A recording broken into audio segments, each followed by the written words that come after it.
personas conectadas, entonces vamos a ir dando inicio a este encuentro. Buenos días a todos, en primer lugar.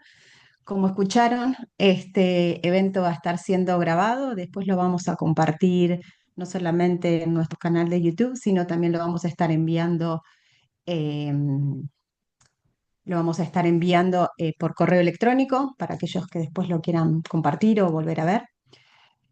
Le damos la bienvenida a esta conversación sobre la COP30 y la política climática en la Argentina. Agradecemos a todos aquellos que están conectados y que se están conectando en este momento.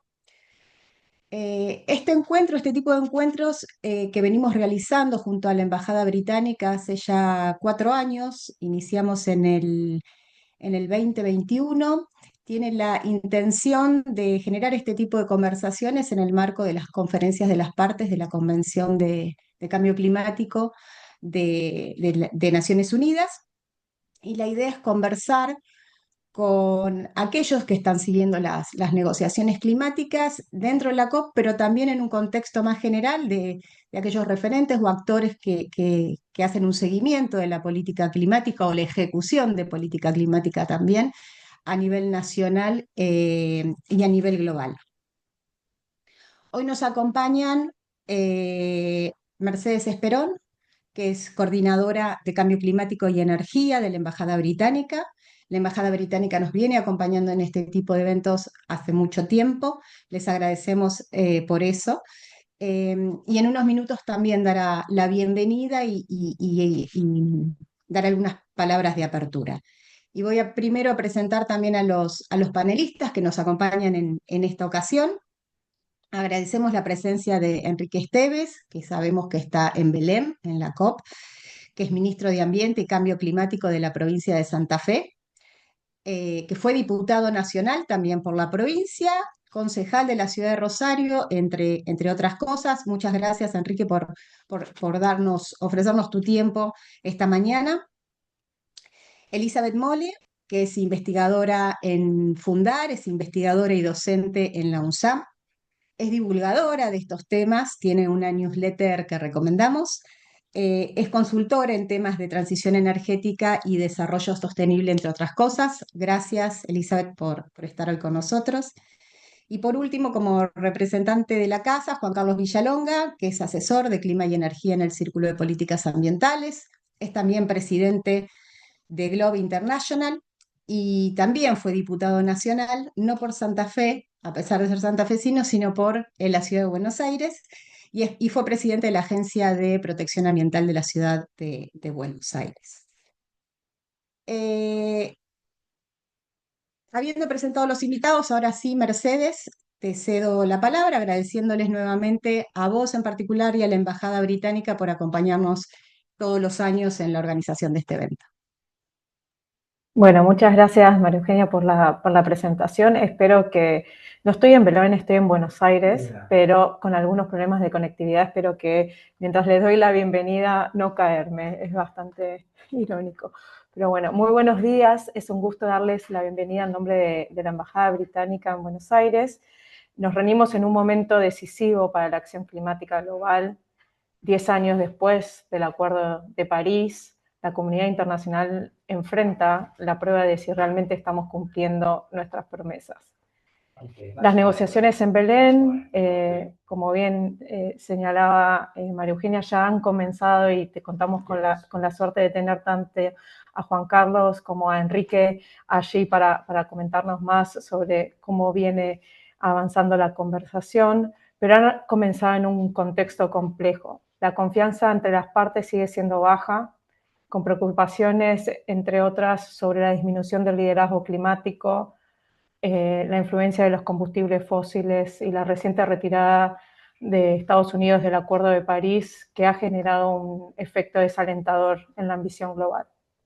Sin embargo, también vemos que hay algunas señales positivas. Los países están, en efecto, presentando sus contribuciones nacionalmente determinadas para 2035, que ya cubren el 69% de las emisiones globales.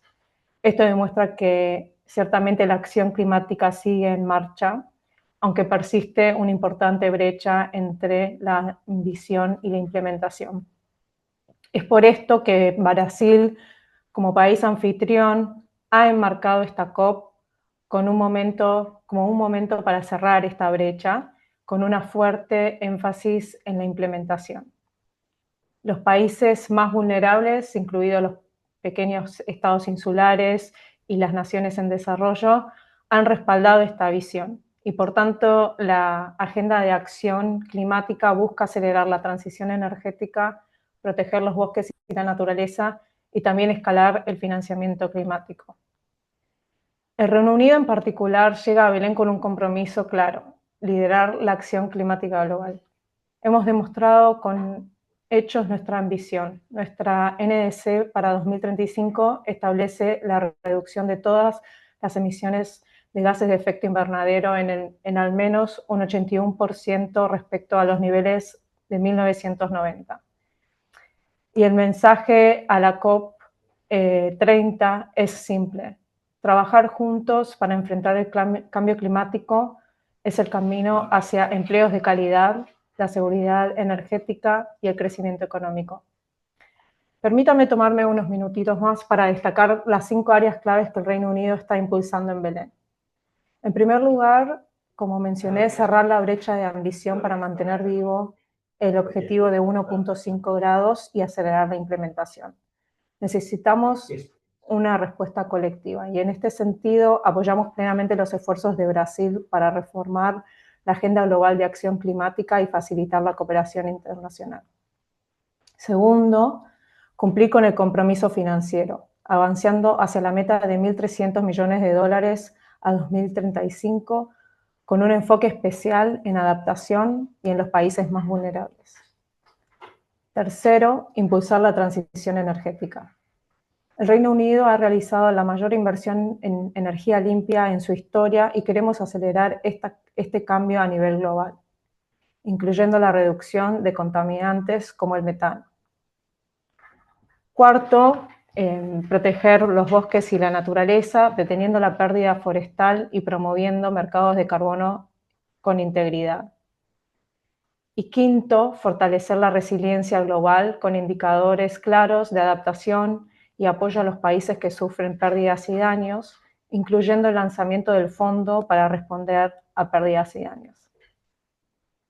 Argentina, por su parte, también tiene un papel clave en la transición energética, la protección de ecosistemas y en la construcción de resiliencia frente a impactos climáticos. Este diálogo, este espacio que generamos hoy, es una oportunidad para explorar cómo podemos trabajar juntos, gobierno, sector privado, sociedad civil, academia, para convertir compromisos en acciones concretas. Vemos a la COP no solo como una conferencia, sino como una prueba de credibilidad. Hay mucho en juego, 10 años luego del Acuerdo de París, pero también una oportunidad única para demostrar que la cooperación internacional sigue viva y que podemos garantizar un futuro seguro y sostenible para todos. Espero que las conversaciones y los diálogos que tengamos hoy nos acerquen un poco a este objetivo común. Muchas gracias. Bueno, muchas gracias, Mercedes, por tus palabras y por la bienvenida. Y ahora sí, pero antes de comenzar con el intercambio, les queríamos comentar que abajo, en el zócalo del Zoom, tienen un icono para preguntas y respuestas. Ahí pueden ir volcando las preguntas, tiene un signo de pregunta, así se pueden guiar. Pueden ir volcando las preguntas que tengan, que hacia el final vamos a elegir aquellas que hayan realizado y de acuerdo al tiempo que tengamos para poder preguntárselas a los panelistas y poder contestar por lo menos un par de preguntas. Bueno, como planteaba Mercedes, la COP30 llega en un momento complicado, para decirlo de alguna forma, lo que debería ser como un relanzamiento del Acuerdo de París a 10 años de su firma. una nueva ronda de presentación de contribuciones nacionales que debería escalar en las ambiciones, con una sede en un país muy significativo que ha tenido un rol en la historia o en el devenir de la agenda ambiental en general y climática en particular, se encuentra con un escenario difícil. No solo en términos del proceso, estamos en un contexto más general, más allá de la COP, en el que las negociaciones, el llegar a acuerdos, en, en, en, en la convivencia, digamos, de los países está más complicado, pero también en lo que tiene que ver con el contenido. Somos todos conscientes de que la agenda ambiental en general y climática en particular ha descendido unos cuantos escalones, digamos, en el ranking de interés, no solamente para el sector político, sino también para la sociedad civil. Digamos, no son buenos tiempos para hablar de clima. Pero hasta el momento también, como decía Mercedes, la cumbre avanza, hay países que pese a las imposiciones siguen trabajando en la agenda climática con nuevos desafíos. Y por eso la primera intervención, la primera pregunta que querría hacerle en este caso a Cali es en términos de este contexto global, ¿cómo llegamos a la COP30? ¿Cómo está llegando el mundo a la COP30? Digo, más allá de las cuestiones internas, a las negociaciones, que es lo específico que se van a negociar en este momento, ¿cuál es el contexto en el que vamos a tener que leer los resultados de la COP? Bueno, buen día a todos. ¿Se me escucha, no? ¿Sí? A ver, creo que el contexto de esta COP pasa por las coordenadas que trazaron ustedes recién, tanto Mercedes como Eugenia. Lo que determina el contexto claramente es el cambio de contexto que hubo desde hace un año atrás. Cuando la COP30 se imaginó en Brasil, por las razones que recién se decían, se lo imaginó pensando que claramente era una COP donde ya iba a estar completado todo el ciclo vamos a llamar, de reglamentación del acuerdo, con una nueva generación de compromisos, los NDC de los países, y eso iba a significar, no digo una COP festiva, pero sí una COP con mucha potencia política que pudiera relanzar el acuerdo para la segunda década. Es decir, recordemos que eh, hasta el año pasado, hasta la última COP, se estuvo discutiendo determinados aspectos del acuerdo, artículos del acuerdo que debían ser, vamos a llamar, reglamentados.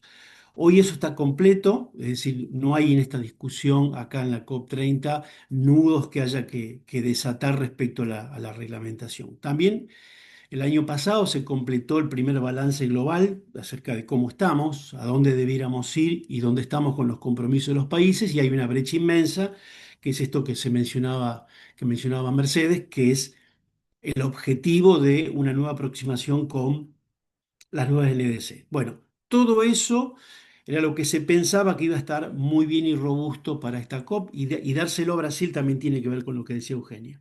La idea siempre fue, bueno, allí donde nació la convención, volvemos y relanzamos. Esta fue la imaginación que hubo detrás de esta decisión. Ahora, el contexto cambió abruptamente, o no tan abruptamente, pero claramente la llegada a su segundo mandato de Donald Trump, y con una actitud muy diferente a la que tuvo en su primer mandato, que no es solo retirarse del Acuerdo de París, sino implementar una serie de acciones que son muy nocivas y debilitan el contexto, y el temor es a cuántos puede arrastrar en esa actitud. Yo menciono, y no me quiero extender mucho, pero a diferencia de lo que ocurrió en el primer mandato de Trump, cuando se retira del Acuerdo de París, en ese momento la desaparición de Estados Unidos no significó demasiado en el mundo real. O sea, hubo sí mucha verborragia, discurso,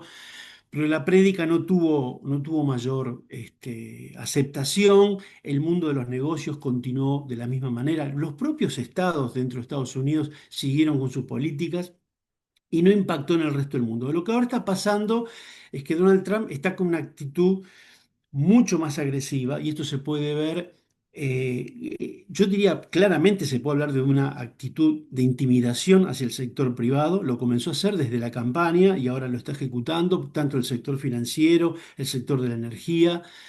El mundo de los negocios está siendo fuertemente impactado y hay intimidaciones para que eso ocurra.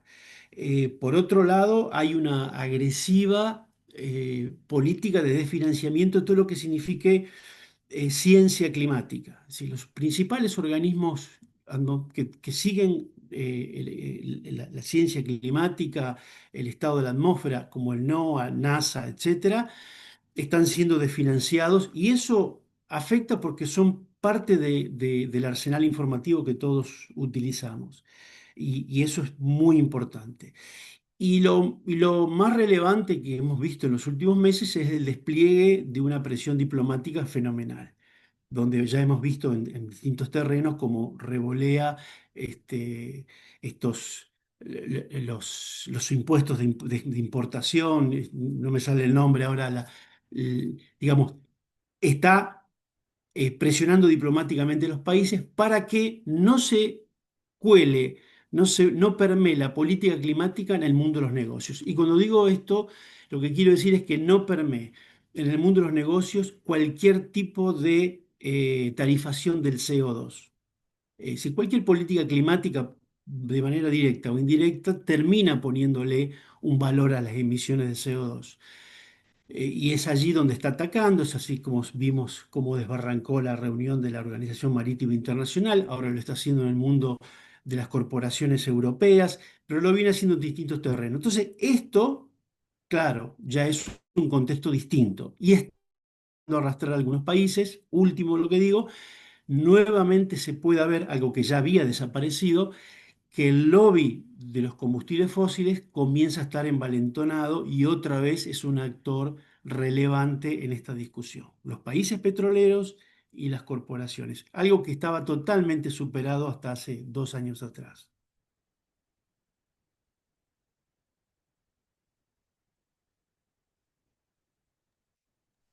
Gracias, Cali. Teniendo en cuenta que la Argentina también es un actor que se fue alineando cada vez más fuerte a, a lo que está haciendo las acciones, no solamente a la posición, sino también a las acciones que está haciendo los Estados Unidos, eh, y también teniendo en cuenta cómo se viene desarrollando la agenda climática o de la política climática a nivel doméstico, vos estabas hablando del sector privado, pero también otro actor importante, sobre todo en países federales como el nuestro, son los actores provinciales, las provincias. Y en ese sentido, le quería preguntar a Enrique, ¿cuál es la expectativa que tienen los gobiernos provinciales con respecto a esta COP?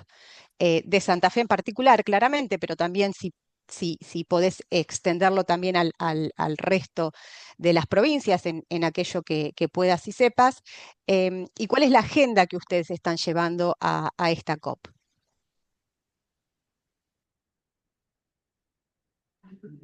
Bueno, muchas gracias. Buen día. Espero que me escuchen bien porque hay un bullicio importante acá.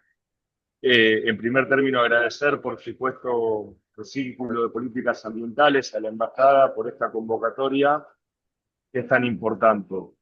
Me sumo un poco a lo que planteaba Cali. La realidad de esta cumbre es, podríamos decir, como un balance a 10 años de lo que fue el Acuerdo de París, es que tenemos que dejar de planificar la implementación y efectivamente ver cómo implementamos, digamos, ¿no? Empezar a implementar, porque también vemos que hay una diferencia muy importante a veces entre países en cuáles son sus capacidades, tanto técnicas como económicas, para poder avanzar en procesos de transición. Y eso es algo que no se encuentra una solución, ¿no? Digamos, no hay una esperanza ni siquiera al fondo del túnel. Por eso para nosotros el rol de los estados subnacionales es fundamental. Venimos a plantear acá la necesidad de tener alcance a herramientas técnicas y a financiamiento sin garantía soberana, por ejemplo. Eso para los estados subnacionales es muy importante para poder implementar sus planes provinciales de respuesta al cambio climático, sus planes obviamente de adaptación y de mitigación, y todos los procesos de transición que tenemos que llevar adelante. En este sentido, venimos trabajando en Argentina en una alianza verde que está compuesta por 6 provincias de nuestro país, donde el objetivo, lógicamente, tiene que ver con compartir buenas prácticas, proyectos, intercambiar ideas y planificar también de alguna manera estrategias comunes, no para competir, sino para cooperar, obviamente, entre nosotros y trabajar para que en un determinado momento como el que vivimos, donde el gobierno nacional ha disminuido la relevancia que se le da al tema ambiental, poder seguir sosteniendo en la agenda esta temática. En esta línea hemos venido a esta cumbre a concretar acuerdos con otros espacios de estados subnacionales, como es el caso del Consorcio Brasil Verde, con quien en el día de ayer hemos firmado un acuerdo, un convenio para trabajar en conjunto. Hemos mantenido reuniones con el consorcio también de estados del nordeste de Brasil, y acá también vale la pena, dentro de los procesos de aprendizaje, ¿no? Que tenemos que comenzar a pensar, como siempre, y es una deuda pendiente, en cómo reformamos el Estado para que efectivamente las herramientas que nosotros tenemos en los estados provinciales puedan estar a la altura para dar respuesta a esto que nos estamos proponiendo, ¿no? Ayer conversábamos, por ejemplo, con el Consorcio del Nordeste, donde ellos tienen divididas las temáticas entre distintas provincias y tienen todo un funcionamiento y una dinámica de gobernanza de este espacio que es muy importante para poder garantizar lo que se planifica, ¿no? Entonces, en este sentido, desde los estados subnacionales de Argentina, creemos que la participación en este ámbito, como es la cumbre, es fundamental. El diálogo con el gobierno nacional existe. Por supuesto, no hemos sido parte de las distintas decisiones y estrategias que va a tener el Estado Nacional en el marco de las negociaciones, pero sí creemos que es fundamental que la voz de los estados nacionales se escuche en este ámbito. Gracias, Enrique. Y retomando lo que decías, le voy a hacer quizás la pregunta más fácil a Eli, que tiene que ver, ¿cuál es la política climática argentina nacional? ¿Cuál es tu lectura, sobre todo, de la nueva NDC que se publicó hace pocos días? Se publicó que, según información, todavía no fue presentado oficialmente en el marco del acuerdo. Contanos tu lectura de la contribución, qué puede implicar a nivel doméstico, pero también en el marco de las negociaciones del Acuerdo de París, esa nueva NDC, y cómo ves que viene evolucionando, digamos, la política climática en la Argentina. Bueno, muchas gracias, buen día a todos, gracias por la invitación. Sí, fácil la pregunta. A ver, yo creo que venimos evolucionando, o sea, antes de la presentación de la NSC, durante muchos meses nos estuvimos preguntando, bueno, ¿qué está haciendo el gobierno con la NSC? La verdad es que se esperaba que en un proceso normal de desarrollo de la NDC, de diseño, que haya una mayor participación tanto de los gobiernos subnacionales como de la sociedad civil y que podamos participar de eso y que no sea como de repente, bueno, te encontrás con un número como ya cerrado y que de hecho la presentación a la que aludís fue la presentación básicamente a la sociedad civil de un número y sin la publicación oficial, la presentación oficial y el poder decir, bueno, este número que están planteando, en qué metodología, en qué datos se basa, ¿no? Porque lo que tenemos es una NDC que sube el techo de las emisiones de 3,45 a 3,75, de 3,49 a 3,75, aludiendo cambios metodológicos en la contabilización de las emisiones, y con lo cual, según el gobierno, esto no estaría reduciendo la ambición, sino simplemente manteniéndola en un mismo lugar. Pero la verdad es que sin haber visto los números, eso es difícil de corroborar. Entonces, la primera pregunta está ahí, sobre, bueno, veamos los números si efectivamente no estamos reduciendo la ambición. Y después también se sostiene esa misma meta de 2030 a 2035, donde lo mismo, el gobierno sostiene que eso igual sería, implica una mayor ambición porque asumen un crecimiento económico y hay un desacople entre el crecimiento y la ambición, pero bueno, mismo, sin ver los números y ver en base a qué están haciendo esos cálculos, es difícil poder discutirlo también seriamente. Entonces, lo primero es eso, o sea, lo que sabemos a hoy es que el gobierno sí presentó la NDC, lo cual tampoco estaba tan seguro, así que eso es una primera buena noticia. Después, esto, hay que ver los números para entender bien qué ambición realmente plantea. Y después, lo tercero es que falta un plan, o sea, más allá de que tengamos efectivamente una DNC presentada, que es muy importante también para que podamos seguir formando parte de las conversaciones en el marco del Acuerdo de París y en la Convención, la verdad es que sin un plan, sin, bueno, como mencionaba Enrique, sin las capacidades nacionales, subnacionales para implementar y diseñar e implementar las políticas que nos lleven a cumplir esa NDC, a tomar todo lo que se termine negociando en la COP, tiene que ver con, bueno, adaptación, financiamiento, etcétera, como poder tomar esos recursos, implementarlos y que efectivamente eso redunde en una transición exitosa en nuestro país y se ve bastante difícil. Ahora, considerando que eh, en un punto el gobierno quiere emular a las políticas más parecidas a las de Donald Trump que comentaba Cali, al final igual es una semi buena noticia que al menos sigamos adentro, que no estemos planteando salirnos del Acuerdo de París, que estemos presentando la ANS y que esa conversación siga más o menos viva, aún con la reducción de importancia, capacidad de financiamiento, etcétera, que estamos viendo hoy respecto a esta agenda. Así que agridulce la lectura.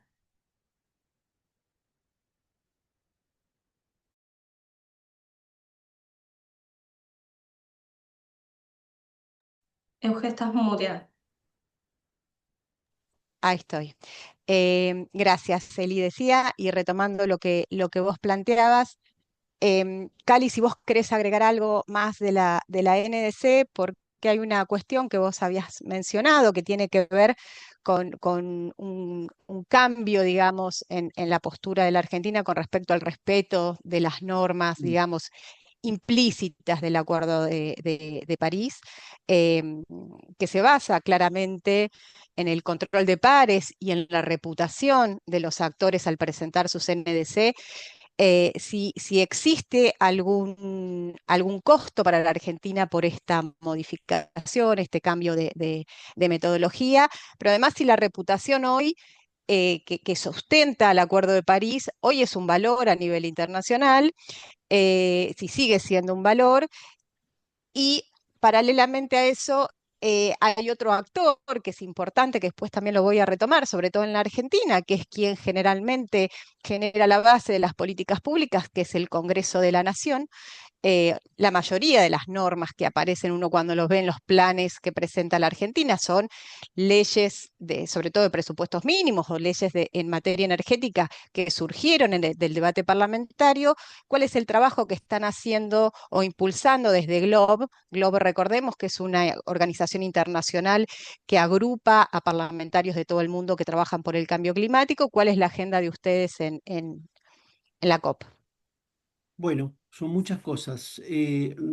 Tomo lo que decía Eli respecto de la no participación. La NDC es la construcción de una política de Estado de máximo nivel, porque determina una hoja de ruta para todos los sectores económicos del país, todos, desde la energía, la industria, el campo, absolutamente determina, da un paraguas acerca de dónde tiene que ir la política pública y de largo plazo en cada uno de los segmentos, sectores que hablamos y en cada uno de los niveles de gobierno que podamos imaginar, provinciales, locales, etcétera. Por lo tanto, la construcción de la NDC, si pretendemos que sea una NDC, una meta de mitigación, para decirlo simplemente, tomada y protagonizada por el país en su conjunto, debe construirse con un proceso participativo, sin duda. En las anteriores oportunidades hubo tímidos procesos participativos, muy tímidos, y nunca llegó a permear eso o derramar hacia políticas sectoriales. El ejemplo o el buen ejemplo, en el mejor, digo, el único que podemos citar en este sentido, en el año 2023, la Secretaría de Energía publicó la hoja de ruta energética al 2030 basada en la NDC. Fue el único ejemplo o intento de que la NDC tenga una traducción sectorial, que es lo que debieran haber hecho todos los sectores de la economía en Argentina. Y digo esto porque, un poco por lo que decíamos antes, hoy la pelota la tienen los estados. O sea, todo lo que podía, digamos, de relevancia, que podía discutirse en torno al Acuerdo de París en las COP, está listo y ahora, como decía Enrique, la implementación está del lado de los países, fundamentalmente, más allá de algunas cuestiones de financiamiento y eso. Y ahí también enfatizo lo que decía Enrique, los gobiernos subnacionales pueden ser la tabla, el salvavidas para pasar este mal momento, pueden ser esenciales. Es decir, cuando hablamos de que la implementación falla, lo que estamos hablando es de actitudes como la que tomó Argentina. Argentina falla. Y por qué esto? No solo porque la ANS es mala, sino porque eh, está de algún modo quebrando las bases sobre las cuales se construyó el Acuerdo de París, que es la confianza y la buena fe en la negociación. El Acuerdo de París, después de un largo recorrido, terminó siendo una construcción que se basa en los acuerdos voluntarios que toman los países, las propuestas, en las contribuciones voluntarias de los países. Y eso, para que logremos los objetivos climáticos globales, esas contribuciones voluntarias tienen que ser de buena voluntad y tienen que ser progresivas. De manera tal de que todo en conjunto vayamos teniendo progreso. Nadie pide que nadie haga un sacrificio por los demás, pero sí vayamos acompañando con honestidad ese proceso. Una NDC que es regresiva, pero para hacerlo simplemente, entre el 2030 y 2035 no plantea ninguna baja, la estabiliza, cuando todos los países están tratando de que allí se note que ya pasamos el pico de las emisiones. Bueno, cuando un país plantea objetivos de ese tipo, está de algún modo queriendo jugar otro partido. Insisto, eso quiebra la confianza sobre la cual se construye el Acuerdo de París. Si no se está jugando el mismo juego, eso cae y por supuesto puede tener complicaciones y una cierta represalias, digo, en términos diplomáticos o económicos para el país que no hace las cosas como corresponde. Eh, esto en función de lo que puedo comentar por lo que se dijo. A ver, esto es importante. En el marco en el contexto de las negociaciones, no solo, bueno, las partes, por supuesto, son los países que toman las decisiones en torno a la convención, al acuerdo, etcétera. Alrededor de esa dinámica hay ciertos grupos de interés, constituency se llama, que son grupos que representan sectores de la sociedad que tienen algún grado no sé si de incidencia, llamar así, pero por lo menos de información y de contribución de manera oficial dentro del proceso de las COP. Así tenemos un grupo que representa a las ONGs, un grupo que representa, por ejemplo, la juventud, otro que representa el mundo de los negocios, a las ciudades. Y lo que está, el gran ausente, y esto Enrique lo sabe bien, el gran ausente son los parlamentarios. Y a pesar de que esto es fácil de entender, cualquier acuerdo que se logre en este nivel, en las COP, va a terminar siendo va a tener que terminar siendo traducido en políticas nacionales o subnacionales. Y esas políticas terminan siendo leyes y regulaciones a estos niveles, nacionales, provinciales, locales. Es decir, hay allí un eslabón que está faltando, que son los parlamentarios, que son los parlamentos en definitiva. Es decir, hay un rol esencial en esta cadena de ejecución, de puesta en práctica de las políticas climáticas, que es cada párrafo, cada letra, cada punto y coma que se acuerda aquí, va a terminar siendo algo que se tiene que traducir en una política pública en cada uno de nuestros países. Y esa política pública, por lo general, si queremos que sea política de Estado, se va a traducir en leyes provinciales, locales, nacionales. Entonces, allí hay un faltante y uno de los objetivos fundamentales de GLOB es que hoy día actúa como punto focal informal para el sector parlamentario. Bueno, esto logremos tener una formalización del sector legislativo, de los parlamentos, dentro de la convención. Ayer tuvimos reuniones con el secretariado de la convención por este tema. Vamos a seguir teniendo reuniones alrededor de esto. Pensábamos también en el imaginario positivo de la COP30 que esto ya se lograba en esta COP. Pero bueno, yo creo que va a haber avances, pero me parece esencial esto, porque nos permite formalizar algo que, insisto, es un eslabón hoy ausente entre la política que acuerdan los estados y la política que se tiene que implementar en los países. Cuando hablamos de triplicar las renovables, bueno, tenemos que traducirlo en leyes, eso. ¿Cómo hacemos para que se triplique en nuestro país la presencia de las renovables, tanto a nivel nacional como a nivel provincial? Bueno, eso es el Bueno. principal trabajo que estamos haciendo acá en la COP. Ya que los mencionaste a Enrique y que también tiene antecedentes, no solo obviamente como parlamentario, sino también de haber presentado proyectos de ley que van en línea con la agenda climática, de adaptación y de mitigación.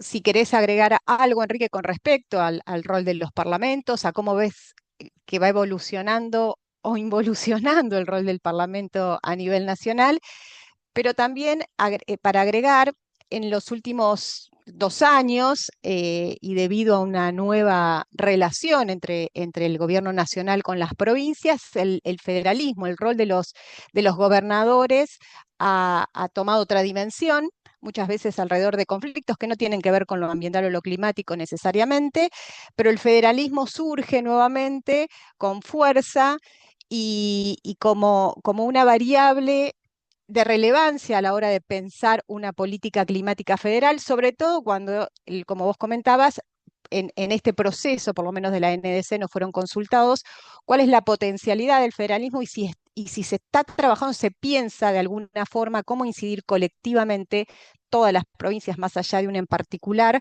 con respecto al diseño y a la ejecución de las políticas climáticas. Bueno, a ver, avísenme si no se escucha porque, insisto, hay bastante murmullo acá, pero bien. Retomo un poco el inicio de lo que planteaba Cali, ¿no? Cuando hablábamos de lo que era el escenario o el contexto del Acuerdo de París en el 2015. Era otro mundo. Hoy nosotros, lamentablemente, ¿no? Y se planteaba el primer gobierno de Trump, también en Estados Unidos, han aparecido, lógicamente, espacios de estados nacionales para compartir, como es el caso de Anderchuk, que ha trabajado y que viene convocando también a estados de otros lugares. Hoy nosotros trabajamos, bueno, con Anderchuk, con Region 4, hemos logrado estos acuerdos que les mencionaba también con las distintas alianzas de estados subnacionales en Brasil, con ICLEI, que son ámbitos realmente importantes. Ahora, por ejemplo, el Mercosur ha dejado de funcionar ya en términos absolutos y que el Mercosur tuviera, ¿no? una dinámica. El problema es que rompemos las herramientas, ¿no? Y en este sentido, cuando se menciona el tema, obviamente, de los parlamentarios, en términos generales es muy importante. Yo creo que la Argentina, lamentablemente, también, y esto creo que lo asistimos todos, El Congreso ha perdido, lamentablemente por la dinámica política, ¿no? Independientemente de las personas y de las ideas, ha perdido esa capacidad de poder profundizar no solamente en el análisis, sino en un intercambio de ideas que tenga como objetivo encontrar una salida, digamos, ¿no? La confrontación como objetivo en sí mismo, obviamente que hunde la posibilidad de construir una visión común. Y en este sentido, en temas ambientales, yo recuerdo particularmente el debate respecto de la ley de humedales. De alguna manera todos, hay como un negacionismo, no lo digo en el término de negar el cambio climático, ¿no? Pero, o de fingir demencia, como se dice hoy, quizás ese término se entienda un poco más, respecto de, sí, estamos en una situación climática muy compleja, pero como las decisiones que hay que tomar son tan difíciles, como la frazada es tan corta, nunca arrancamos a tomar esa decisión. Y esto es un problema porque no estamos aceptando y asumiendo una realidad. Cuando nosotros decimos que es importante el rol del Estado Nacional, lo decimos porque hoy las inundaciones existen y hoy, si no empezamos a trabajar en nuevos planes directores de recursos hídricos, de mesas de riesgo que aborden la situación de muchas localidades en la Argentina que están en una situación de riesgo absoluta respecto del tema de las inundaciones, si no tenemos estrategias para hacer ciudades vivibles por las olas de calor, cosas que van a afectar al comercio, cosas que van a afectar la salud pública, en fin, hoy venimos llevando adelante y también a través de una ley de presupuestos mínimos a nivel nacional, cada provincia viene avanzando en sus planes provinciales de respuesta al cambio climático. Es una experiencia muy positiva porque es una hoja de ruta con objetivos concretos, medibles, verificables, que se han construido hacia el interior de cada gobierno con una mirada transversal de todos los ministerios, y eso también es lo que nos hace de alguna manera replantearnos algo que decía en la primera respuesta, ¿no? Si nuestros estados están realmente diseñados para poder dar respuestas, si hay una mirada integral o no. Bueno, creo que de alguna manera son los estados subnacionales los que necesariamente tienen que tener un protagonismo mayor. Y no solamente en lo que es un reclamo, sino en el diseño de las políticas públicas, porque somos los gobiernos subnacionales y los gobiernos locales también a quienes tenemos que apoyar y acompañar también en los aspectos de herramientas técnicas. No es sencillo armar un proyecto, no es sencillo llevar todo un proceso de financiamiento internacional. Nosotros en Santa Fe tenemos una experiencia muy positiva e inédita, lamentablemente, en la Argentina, que es la de haber accedido a un crédito de la Agencia Francesa de Desarrollo, y es un crédito sin garantía soberana. Y es un crédito específicamente pensando en la biodiversidad para la acción climática, ¿no? Donde, entre otras cosas, además de fortalecer infraestructura para áreas naturales protegidas y trabajar en distintos aspectos, estamos creando 55 centros de innovación climática y de interpretación en los 19 departamentos de la provincia de Santa Fe, ¿no? Y creo que este tipo de cosas las puede hacer un Estado nacional, subnacional, difícilmente las pueda llevar adelante un Estado nacional. Y creo que, cierro con esto, en esta incipiente creación de la Alianza Verde Argentina, pero nosotros también en nuestro país tenemos nuestras regiones que tenemos que hacerlas funcionar más. Creo que ahí es donde está efectivamente la posibilidad de encontrar respuestas concretas a cada uno de estos desafíos que tenemos por delante. Bueno, muchas gracias. Eli,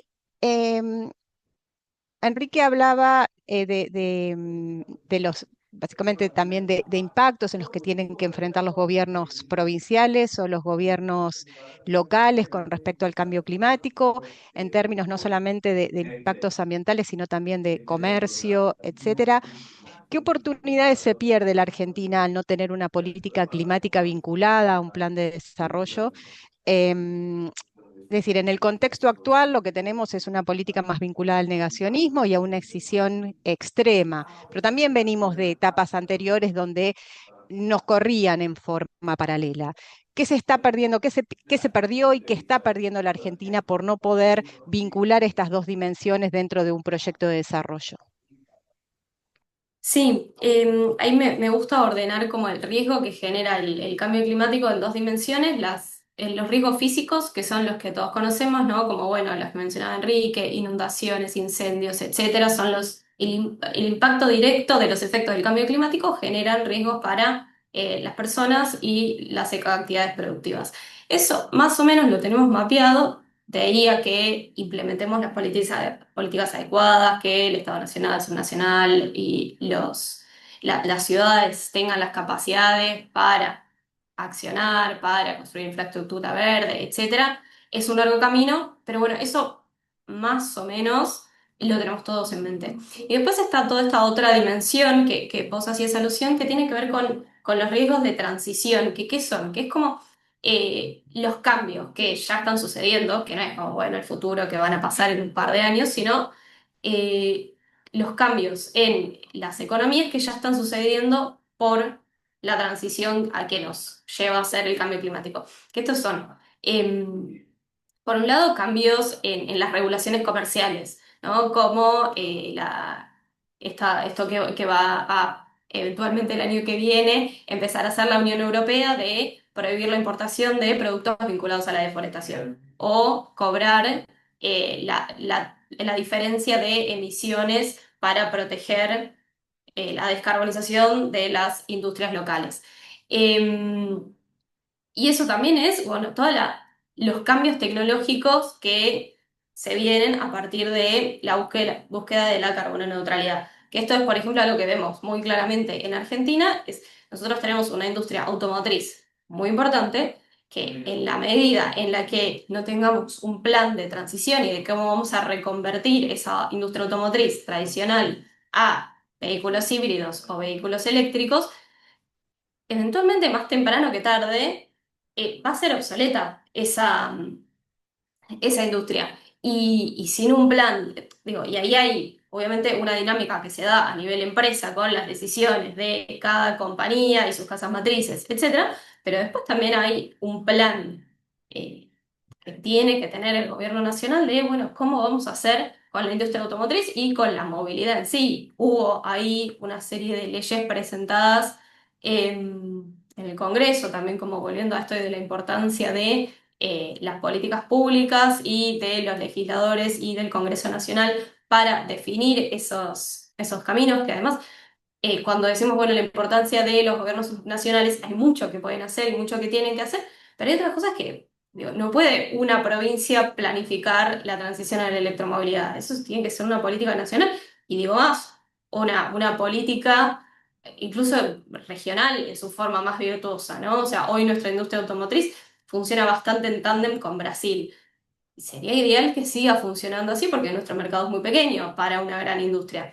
Entonces, el fingir demencia, también como decía Enrique, respecto de esto, como si, bueno, si nosotros podemos decidir, bueno, nosotros el cambio climático no le vamos a dar bola, como si el mundo se fuese a frenar y no fuese a seguir con toda esa transición, con el desarrollo de las tecnologías, con las inversiones en las empresas. Bueno, el mundo va a avanzar y nosotros nos vamos a quedar con lo que tenemos afuera y realmente vamos a solo hay cosas para perder, o no hay nada bueno en no dar bola, tanto en adaptación como en esto de acompañar el cambio tecnológico. Y muy cortito para cerrar, lo mismo sucede con el tema de la energía, ¿no? O sea, en la medida en la que no tenés un plan de transición, una demanda asegurada para todos los que pueden producir componentes vinculados a la energía renovable, el hidrógeno, etcétera, y no va a venir nadie a producir nada, porque dicen, bueno, ¿para qué? ¿A quién se lo voy a vender? Entonces, eso es un gran problema y donde la vinculación, ¿no? Como que salió varias veces, como esto de, bueno, lo económico, lo mencionó Mercedes, la vinculación entre la discusión ambiental o climática y la económica ya no puede estar más escindida, porque ya es como parte todo de un mismo problema, de un mismo fenómeno, pero bueno, todavía cuesta mucho que se vea de esa manera. te hago para ver si podés agregar un poquito, si podés contarnos cuál es el estado de la ley de renovables que vence el régimen de promoción ahora y también de la regulación con respecto a hidrógeno, que son dos puntos claves si estamos hablando de transición energética. Bueno, son dos leyes que se trabajó, hubo un encuentro de trabajo en comisión que no fue muy exitoso, donde, como, bueno, hay dos proyectos de ley que igual volviendo a esto de la lectura un poco agridulce de que igual el gobierno algunas cosas entiende respecto de este tema y de que algo habría que avanzar. El gobierno presentó dos proyectos de ley, uno vinculado a las renovables y otro vinculado al desarrollo del hidrógeno, pero realmente no se abrió una discusión constructiva en el Parlamento al respecto, entonces por ahora esas conversaciones están bastante frenadas y es un problema realmente porque, bueno, la ley, la de renovables, vence ahora y el sector ahí se va a quedar sin un marco regulatorio que le permita planificar a los próximos años, décadas, cómo continuar con la transición. Y nada, y por esto que decía, o sea, es un problema, vos una inversión grande necesitas cierto horizonte de hacia dónde vas a ir. Bueno, y mismo con el hidrógeno, sabemos que todos los demás países de la región, aún en un contexto de cierta incertidumbre, avanzan con los marcos regulatorios, avanzan las inversiones, etcétera, en el hidrógeno. Y en Argentina está todo súper frenado a la espera de que haya alguna ley y donde es importante decir que esa ley necesita salir con consenso, o sea, no sirve una ley que salga raspando porque estamos pensando en el largo plazo y si esa ley queda como presa de, bueno, viene otro gobierno y lo cambia, no va a servir. Entonces, es importante también en ese sentido una actitud más conciliadora y de creación de consensos para planificar ese largo plazo. Bueno, gracias, Eli. Vamos a hacer una última ronda para todos. Así después hay un par de preguntas que les queremos de quienes están asistiendo para poder transmitírselas. Y tiene que ver centralmente con qué podemos esperar de la COP, cuál sería, digamos, el mejor escenario, entendiendo todo el contexto en el que ya hablamos del resultado de la COP a nivel general y a nivel local, en el caso de las provincias, para su agenda. Y empezamos con Cali. ¿Qué podemos esperar y qué sería lo deseable para, digamos, para seguir estando vivos, digamos, en la discusión? Bueno, a ver, creo que en resultados, yo dije ya en buena medida, en casi su totalidad, lo que tiene que ver con la implementación del Acuerdo de París en términos de como marco regulatorio, eso está finalizado. En buena medida la pelota está del lado de los países. Creo que si bien hay cuestiones que están hoy bajo negociación, veremos cómo termina. Lo más importante y lo que todo el mundo quiere es que de aquí salga reforzado el multilateralismo y que el proceso continúa y con buena salud. Ese es, yo diría, el espíritu que ronda en todas las delegaciones y en el secretariado. Eh, para dar dos imágenes positivas en todo esto. A pesar de todo lo que estamos diciendo, esto también generó tensiones, todo este contexto, por ejemplo, en la Unión Europea. Y la Unión Europea demoró mucho, hasta días antes de la COP, en definir si ratificaba, mejoraba o qué hacía con sus compromisos. Bueno, la Unión Europea ratificó plenamente los compromisos que ya habían anunciado, que es reducir el 55% de sus emisiones, siempre referencia el año 1990, y para el 2030, 55%, y el 90% estamos hablando para el año 2040, ¿sí? Eso es una transición fenomenal del cual está embarcada Europa y lo acaba de ratificar. El mayor emisor global, como es China, una economía pesada si lo hay, pero la más dinámica y particularmente en este aspecto, bueno, Xi Jinping no vino, pero él anunció hace en septiembre en Nueva York, y acá se ratifica, que el compromiso chino es que antes del 2030 alcanza el pico de emisiones, es decir, a partir de ese momento la curva de emisiones de China comienza a descender. Hay quienes dicen que ya llegó a ese pico y ya en los próximos años se va a ver estabilizado y comenzando a reducirse las emisiones. Y para el 2035 plantea que de ese pico va a estar alrededor de un 10% por debajo. Es decir, que tendríamos a China ya claramente en el camino del descenso hacia la neutralidad de emisiones que se plantea para el 2060. Uno puede decir, son compromisos que no alcanzan, pero estamos hablando de que la tendencia es clara y dos potencias económicas, políticas, como el caso de China y de la Unión Europea, han ratificado plenamente sus objetivos de reducción de emisiones y el net cero para mediados de este siglo, ¿no? En Europa para el 2050. Creo que eso es un buen síntoma. Y esto tiene que ver con lo que decía Eli.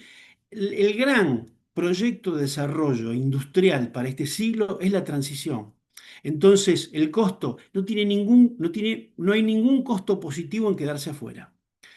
Y el caso que tomamos de la industria automotriz. La industria automotriz en Brasil no está perdiendo el tiempo. Es decir, acá hay una enorme fábrica de autos chinos, BYD. Me acabo de tomar un Uber eléctrico. Anoche veía una inmensa concesionaria de estos autos aquí en Belén, hay por todo el país. Y esta es la transición que está haciendo la industria automotriz en Brasil. Nosotros estamos mirando para cualquier lado. Eh, y creo que esto que menciona, perdón que me fui de la pregunta, pero son cosas que se dijeron y está bueno remarcarlo. La ley de renovables fue una ley que marcó una política de Estado. Se aprobó en las finales del gobierno de Cristina Kirchner, transitó todo el gobierno de Mauricio Macri, donde se implementó y tuvo un desarrollo robusto, se mantuvo durante el gobierno de Alberto Fernández y aún subsiste hoy logrando los objetivos. Pocas veces ha pasado que se logren los objetivos cuantitativos que se establecieron. Claro, esto se discutió y como decía Eli, generando un gran consenso en el 2015, en el camino hacia el Acuerdo de París, éramos felices y todo lo podíamos hacer. Pero esa ley se logró. Hoy contrasta con la situación bastante trabada de estos temas, eh, como lo señalábamos, se señalaba antes de lo que pasa con la actividad parlamentaria. Una, una, una observación, Estados Unidos no mandó a nadie esta vez a la COP. Recuerden que la COP es la conferencia de las partes de la convención, no es una reunión del Acuerdo de París.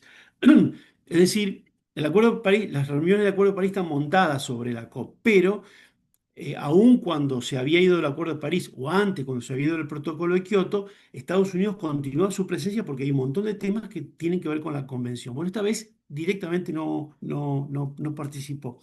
Esto es una perla. Y último de lo que decía Eli, las regulaciones de la Unión Europea por los productos que puedan provenir de la deforestación, el impuesto en frontera, todo eso yo creo que hay que observarlo con mucha atención porque creo que eso es lo que está bajo fuego hoy día.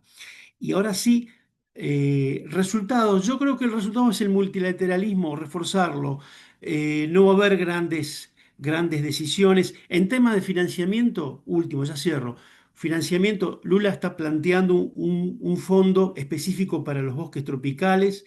Eso ya lo tiene negociado con sus socios naturales, con China entre ellos, para que eso tenga fondos.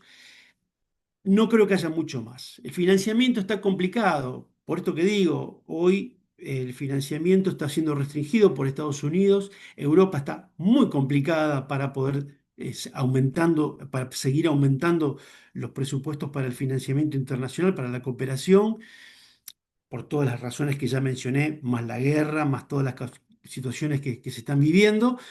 Por lo tanto, no creo que haya grandes pasos en eso. Yo creo que lo fundamental que hay que ver es que la COP termine en paz, salgamos fortalecidos y que los que permanecen en el acuerdo permanecen con sus compromisos. Y sus compromisos no solo son los de hoy, sino los que van a venir progresivamente, digamos, avanzando e intensificando la ambición. creo que está todo. Ujú. Bueno, y ahora paso con la misma pregunta a Enrique, que sabemos que en 10 minutos tiene una reunión y tiene que irse. Lo mismo, cuáles son las expectativas, sobre todo para la agenda de Santa Fe en particular y de las provincias argentinas en general, de esta COP?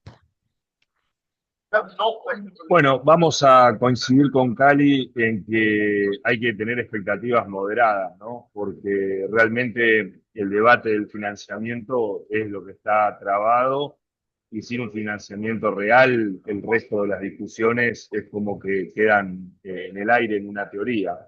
Sí me parece importante que hay algunos debates en torno al tema de los combustibles fósiles que se volvió a plantear y creo que eso todavía tiene algún grado de relevancia.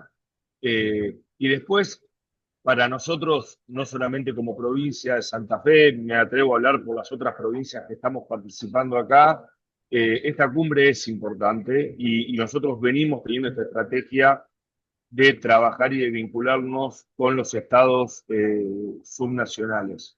Creo que también, como lo planteaba Cali, ¿no?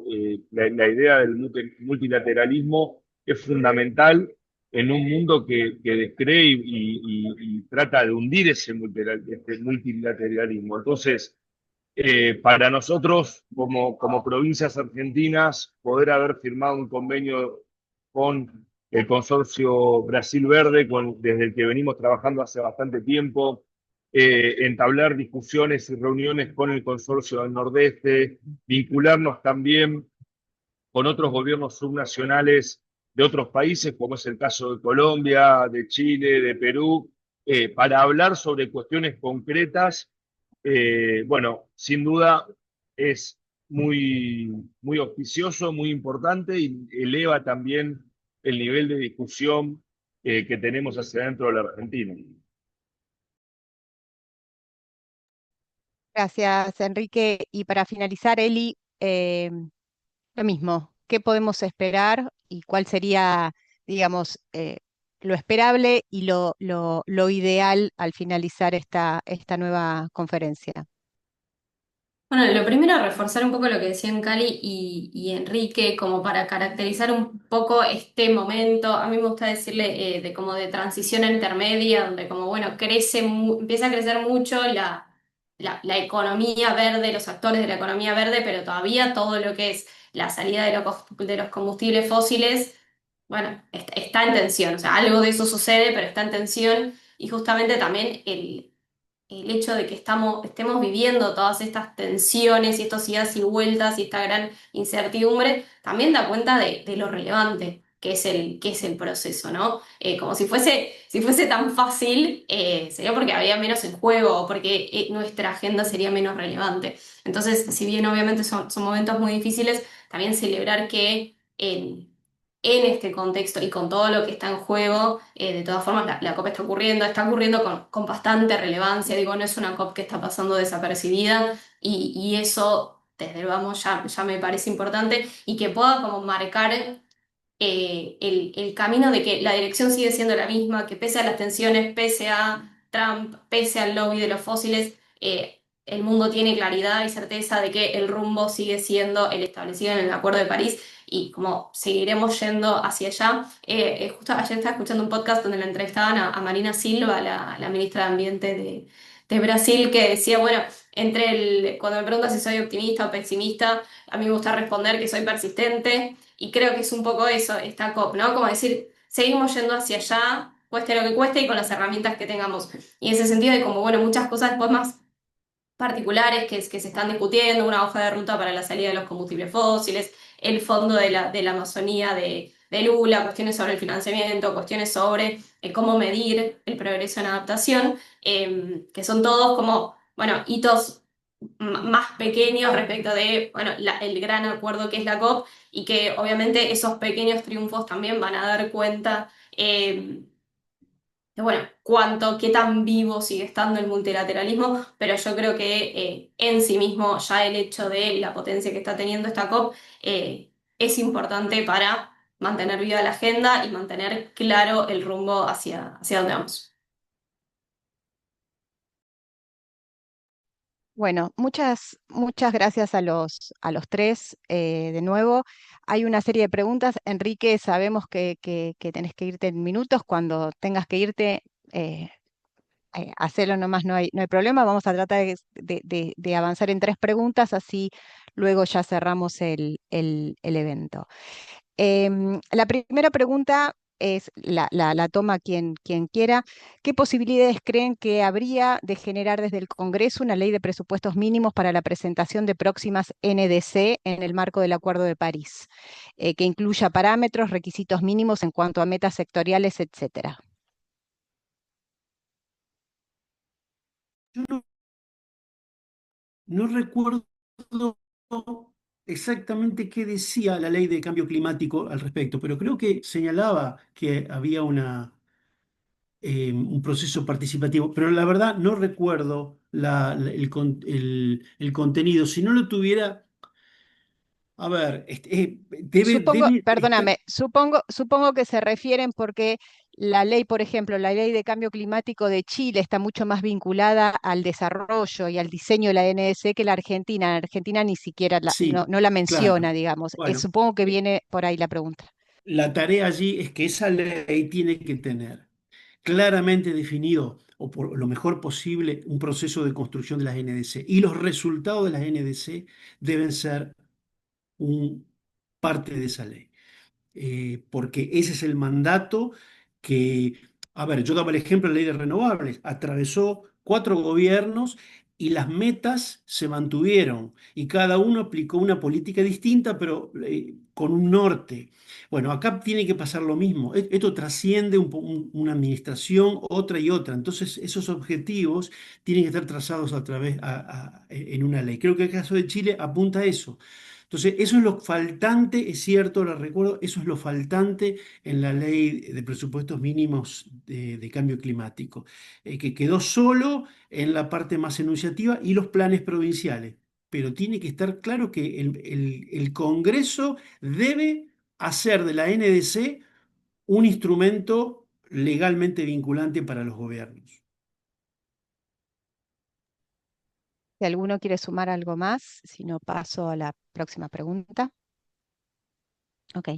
La próxima es, si tienen algún análisis preliminar sobre el panorama que están contando y sobre todo lo que tiene que ver con el contexto de la política climática en el inicio del proceso de la Argentina ante la OCDE. Sabemos que inició, ya tiene su hoja de ruta. Esa hoja de ruta incluye esto lo estoy agregando yo, incluye una cantidad de requisitos que la Argentina debe ir alcanzando, y hay básicamente muchos en materia ambiental y climática. Si ustedes creen que proceso de acceso puede incidir en empezar a diseñar y incluso de forma participativa una política climática a nivel nacional.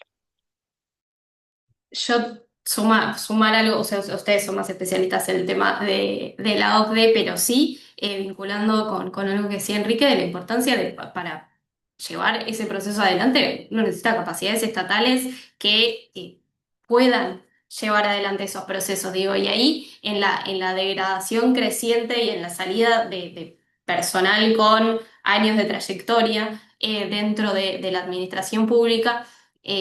Es muy difícil llevar adelante de manera exitosa esos procesos. Mismo la construcción misma de una DNC, donde hay que integrar las emisiones actuales y las proyecciones futuras de las emisiones de un montón de sectores económicos, como y poder articular todas las diferentes áreas sustantivas, es un ejercicio súper complejo, súper difícil, para el cual se necesita personal altamente capacitado, que es necesario. Existía, hay algunos que todavía quedan en el Estado, es necesario cuidar e ir capacitando y actualizando en el tiempo, y que no se vaya, porque esas son capacidades que el Estado pierde y después, bueno, van a estar en algún lugar de la sociedad civil, pero no con la fortaleza que pueden tener con un lugar estable de trabajo en el Estado. Así que el proceso de la ANS, el proceso de adhesión a la OCDE, también hay una pregunta ahí sobre por qué, por qué el gobierno no se salía del Acuerdo de París y se quería emular a Donald Trump. Me parece que esto de la adhesión a la OCDE también es parte de esa respuesta. Pero nada, eso, como resaltar la importancia de construir y sostener capacidades para planificar la transición, para hacerla, para ejecutarla y para poder formar parte de estos procesos. No, Bueno, me y gustaría, sí. perdón, no, me gustaría sumar brevemente algo de lo que planteaba recién Eli. Esto no es una cuestión ni de voluntarismo ni de improvisación. O sea, el de financiamiento de la ciencia en la Argentina, esto no quiere decir que no se pueda discutir, que no se pueda redefinir prioridades o transparentar, por supuesto, ¿no? Digamos, no lo plantea desde ese lado. Simplemente lo que digo es, de financiar la ciencia tiene consecuencias. Para nosotros, cualquier proceso de reconversión productiva, para poder estar en sintonía con las distintas exigencias que tienen que ver con el comercio exterior, el funcionamiento del INTA, el CONICET, donde aparte, particularmente digo lo del INTA, tiene el respeto, por ejemplo, del sector productivo en el interior de la Argentina. Y esto es algo muy importante porque también la sociedad civil tiene una crisis, en muchos casos, de representatividad de las bases territoriales, ¿no? Como sucede en la política, como sucede en casi cualquier institución.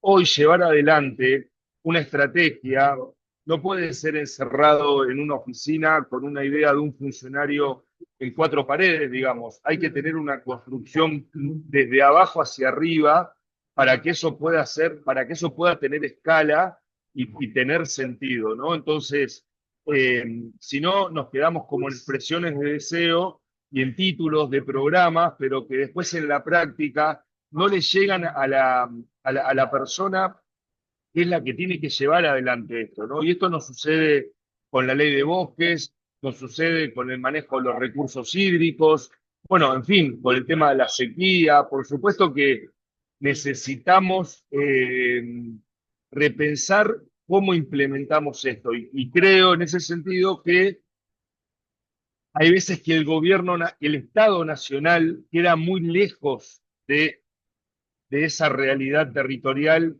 que es de la que dependemos para poder cumplir con determinadas exigencias vinculadas al comercio exterior.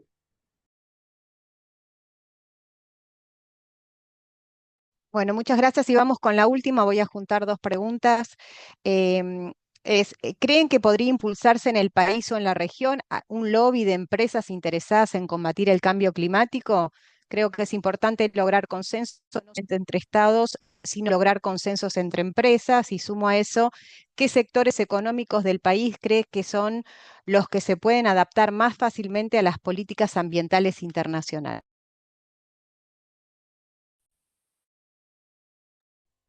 Puedo señalar algo, y esto sin comprometer a los demás. Creo que en la Argentina el sector económico, que la verdad viene funcionando, viene desafinando con este proceso, ese es el sector rural. Es decir, por un lado hay desinformación y en algunos casos y en algunos voceros hay mala predisposición para con las políticas climáticas. Un poco Eli hablaba recién de este compromiso de la Unión Europea de adquirir productos libres de deforestación. Eso es un instrumento que ya viene 2 años demorado, producto de la resistencia de los sectores productivos del agro, del campo. Y esto lo vemos en todo el mundo, ¿eh? O sea, el sector rural comenzó a ser un actor, ya no solo está en el sector fósil, sino que el campo está viendo como una amenaza las políticas climáticas. Y esto es un tremendo malentendido, creo yo, tremendo malentendido, pero bueno, es así. Y creo que ahí hay que hacer muchísimo para desactivar esos malos entendidos. Creo que, y más en Argentina, donde estamos hablando de un sector de primerísima línea, la columna vertebral de la economía argentina sigue siendo el campo, y no tiene ningún sentido tenerlo con mala predisposición para las políticas climáticas.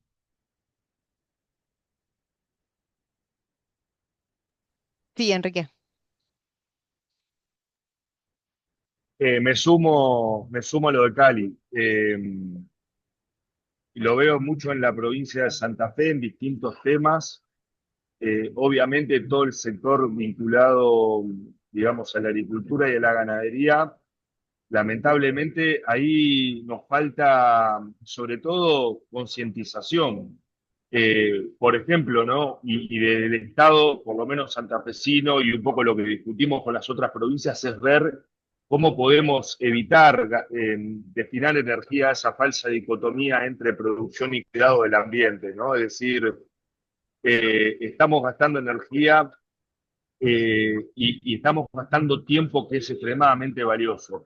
Ejemplo de esto es en los bosques nativos, sobre todo en el bosque nativo catalogado como amarillo, podemos trabajar con manejo de bosque con ganadería integrada, algo que en la provincia de Santa Fe lo estamos llevando adelante y eso podría dar respuesta a muchísimos productores que no saben qué hacer, que tienen miedo al Estado para presentar un plan de manejo, por ejemplo, de su bosque nativo. Tenemos que ver cómo mejoramos también en lo que son, digamos, no los mercados de carbono, pero sí cómo le damos un valor a ese bosque que un propietario conserva y que efectivamente no hay una valoración de ese servicio ecosistémico que presta ese bosque. O, por ejemplo, pensar en la ganadería regenerativa, que eso está económicamente estudiado y que aparte evitás como propietario de un campo perder dólares y dólares y dólares en nutrientes que después los tenés que comprar en fertilizantes, ¿no? De la misma forma que repensar la gestión de los recursos hídricos. Venimos de un concepto viejo que es la idea de sacar el agua, porque el problema es que hay que sacar el agua y el agua el recurso hídrico hay que manejarlo, ¿no? Y esto lo hacían nuestros pueblos originarios cuando trabajaban con las terrazas y demás. Nosotros es como que venimos muy atrasados en ese sentido. En algunas de estas cuestiones, bueno, yo aparte vengo de una familia de productores agropecuarios, con lo cual conozco y creo que es estratégico, por eso también desde mi rol institucional hoy, volver a generar confianza con las entidades rurales, para mí era clave justamente para poder conversar, intercambiar miradas respecto de esto, ¿no? Y también entender desde lo público, justamente lo que siempre digo, que las normas no pueden ser una expresión de deseo, que esto no depende de una cuestión de voluntarismo, que llevar las cosas a la práctica también requiere de reconstruir una confianza, de bajar las armas a veces, de enterrar las hachas un rato y recuperar esa confianza que nos permita poder cumplir con estos objetivos. Pido disculpas, pero ahora sí me tengo que retirar. Gracias, Mercedes, Eugenia, Cali y Eli, y quedo a disposición. Bueno, Vale, te Enrique. agradecemos mucho por tu tiempo, mil gracias y bueno, seguimos también en contacto para trabajar en conjunto. Gracias. Y, y ahora sí, la dejo a Eli para cerrar con esta pregunta y así ya nos despedimos. Sí, solo sumar muy cortito que me parece muy relevante el punto respecto al rol del sector privado, tanto en el agro como en el resto de los sectores económicos. Digo, es un actor central en el desarrollo del país y la idea de ahí como aprovechar el espacio de duda e incertidumbre que deja tanto a nivel global las políticas de Donald Trump como cuando el gobierno baja la guardia respecto de los temas ambientales. Me parece una muy mala decisión que puede como tener sentido en el corto plazo respecto de, bueno, se invierte y se controla un poco menos, pero la verdad es que solo lleva a perder un tren respecto de adaptarse a las nuevas regulaciones comerciales, invertir en las nuevas tecnologías, de desarrollar capacidades en esos sectores. Así que es muy importante que sobre todo las empresas que están internacionalizadas, ya saben cómo se viene la mano, tienen claridad respecto de eso, sigan manteniendo esa línea de trabajo y hagan lobby o las acciones que sean necesarias para que Argentina siga en ese rumbo. Y después, obviamente, está todo el otro sector de las empresas que tienen más dificultades, que están con una mayor crisis, que necesitan también mucho acompañamiento de los diferentes niveles de gobierno para poder adaptarse también a estos nuevos contextos. Bueno, quedaron algún par de preguntas que no vamos a poder responder por el tiempo. Les agradecemos, especialmente agradecemos a la Embajada Británica, a Mercedes por el acompañamiento de siempre. Le agradecemos a Cali, a Eli y sobre todo a todas las personas que hoy se conectaron y que estuvieron pendientes de esta conversación durante más de una hora. Como les comentaba, el video está haciendo la conversación, ha sido grabada y se los vamos a estar enviando al correo electrónico en caso de que quieran volver a verlo o difundirlo. Em, Nuevamente, muchas gracias a todos, gracias por el tiempo que se tomaron para esta mañana y nos vemos en la próxima edición el año que viene. Saludos a todos y que tengan todos buen día. Hasta luego.